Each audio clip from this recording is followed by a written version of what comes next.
हरे Krishna, Radhe Radhe friend, कैसे हैं आप सभी लोग। उम्मीद करती हूँ आप सभी लोग बिल्कुल बढ़िया होंगे। मैं मंजू स्वागत करती हूँ आप सभी लोग का अपने यूट्यूब चैनल मंजू ब्लॉग में। आप सभी लोगों को मकर संक्रांति की ढेर सारी शुभकामनाएं दोस्तों। कहीं इसे मकर संक्रांति, कहीं खिचड़ी पर्व, कहीं उत्तरायणी और तो कहीं गुगुती त्योहार भी कहा जाता है। तो उत्तराखंड में हर त्योहार को बहुत हर्ष और उल्लास के साथ मनाया जाता है।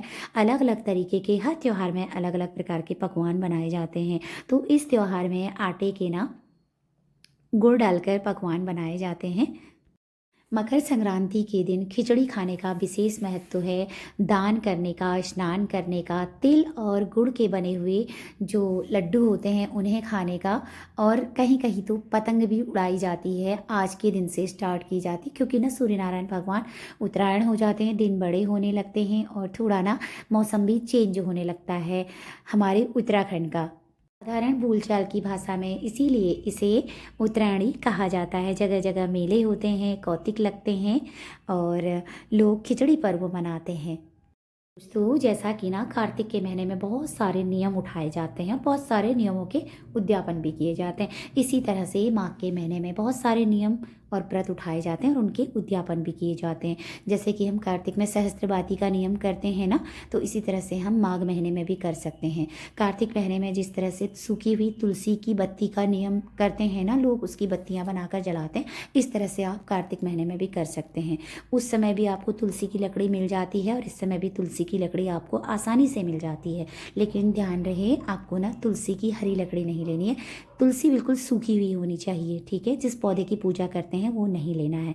इसी तरह से आप तुलसी में जल सींचने का नियम, तुलसी में दिया बाती करने का नियम, तुलसी को सिंदूर लगाने का नियम, तुलसी को जो है उसका श्रृंगार करने का नियम, बिंदी लगाने का नियम, मेहंदी लगाने का नियम, बहुत सारे तुलसी के नियम लिए जाते हैं। और दहलीज पूजन का नियम भी इसी महीने से उठाया जाता है, माघ के महीने से।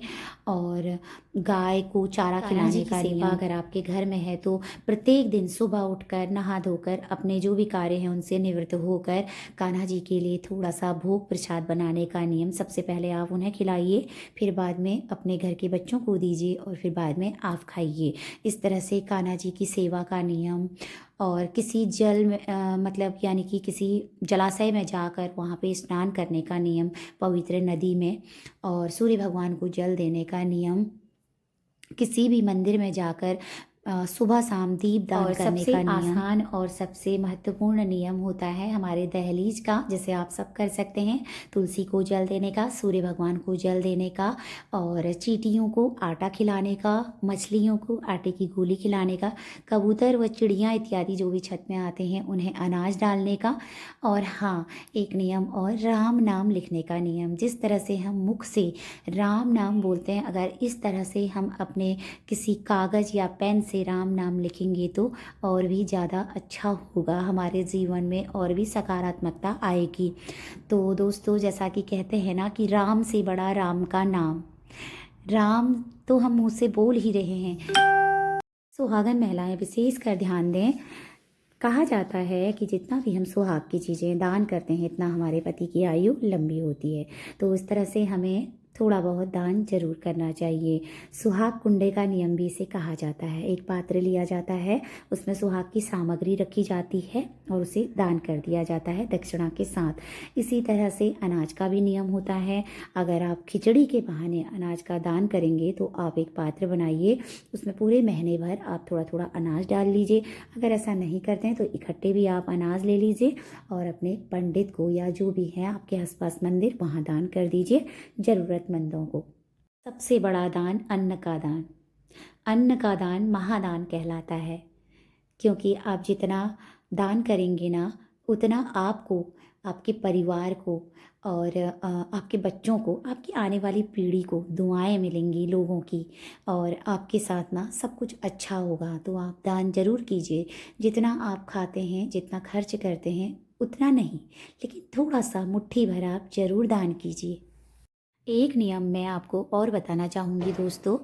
अगर आप कुमकुम या सिंदूर नया लेकर आ रहे हैं तो सबसे पहले, अगर आपके घर में माता गौरा की प्रतिमा है तो सबसे पहले आप जो सिंदूर लेके आए हैं माता गौरा को अर्पित कीजिए और उसके बाद आप भी लगाइए।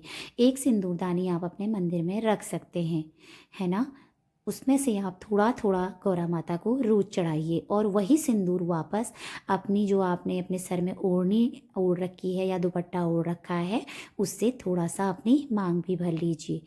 ऐसा कहा जाता है कि माता गौरा अमर सुहाग का वरदान देती हैं। और एक उपाय और है दोस्तों, दीपदान आपको अवश्य करने हैं। कहीं भी कीजिए, दीपदान आपको ज़रूर करने हैं।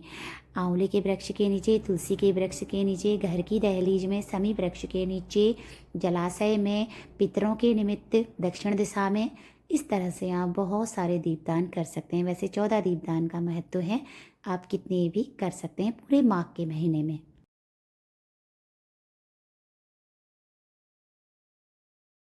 दोस्तों, जो पीपल का वृक्ष होता है ना, उसका आपको बहुत ध्यान देना है। शनिवार के दिन ही वहाँ पे दीपदान करना है और दिन नहीं करना है। बाकी जो वृक्ष हैं, देव वृक्ष हैं, उनमें कभी भी दीपदान कर सकते हैं, लेकिन पीपल वृक्ष में शनिवार को ही करना है। लेकिन हाँ, याद रखना है, जहाँ भी मंदिरों में दीपदान करते हैं, देव वृक्षों में दीपदान करते हैं, वहाँ पे गंदगी ना फैलाएँ। दिया जला के आते हैं तो दिया वापस ले आएँ और गंदगी ना फैलाएँ। तो दोस्तों, अगर मेरा वीडियो आपको अच्छा लगता है तो एक प्यारा सा कमेंट ज़रूर करना। मेरे चैनल में नए हैं तो मेरे चैनल को सब्सक्राइब करना बिल्कुल मत भूलना। मिलते हैं किसी नेक्स्ट वीडियो में। Take care, bye bye.